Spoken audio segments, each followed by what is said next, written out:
আসসালামু আলাইকুম রহমতুল্লাহি বরকাতুহু। আশা করি সবাই ভালো আছেন। আমি আল্লাহর রহমতে ভালো আছি।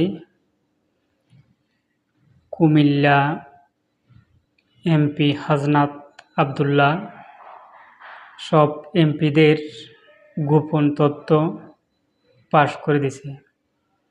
তো সবাই অবাক হয়ে যাবেন। একটা এমপি সরকারের কাছ থেকে কত সুযোগ সুবিধা ফেসিলিটিগুলা সরকারের কাছ থেকে পায়।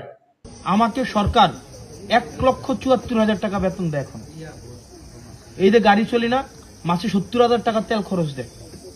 70,000 টাকা তেল খরচ দেয়।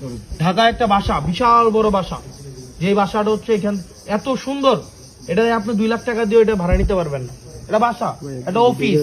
এরপর হচ্ছে আমার যে কাপড় ইস্তারি করার জন্য সরকার খরচ দেয়, রামদানের জন্য বাবুর্চির খরচ দেয়। এগুলা কার কারণে পাইছে বলেন? এগুলা কি জনগণ সবাই চাইছেন বলে তো সম্ভব হয়েছে।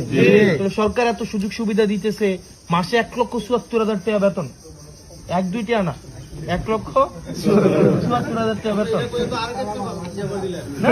ভাই তার মানে কি? এটা তো আমার চাকরি, মাসে 30 দিন ধরেন, এটা তো আমার চাকরি না আমার, অর্থাৎ সরকার, এটা তো আমার ডিউটি। ধরেন সরকার, আমি তাহলে চুরিটা কেন করবো? আমার ধরেন আমার বীমা আছে, যারা এমপি আছে তাদের কিন্তু বীমাও আছে। অর্থাৎ আমি যদি আল্লাহ এমন না করে, একটা অপ্রত্যাশিত ঘটনা ঘটে, আমি কি বীমার আওতায় থাকবো? আমি বিদেশে গেলে ডেলি $500 করে আমার ভাতা দিবে। তাহলে এমপির কিন্তু অনেক সুযোগ সুবিধা আছে। এরপর হচ্ছে গাড়ির লোনও ছিল, কিন্তু এটা আমরা নিব না। এরপর হচ্ছে প্লট ফ্ল্যাটও ছিল, এগুলো আমরা নিব না।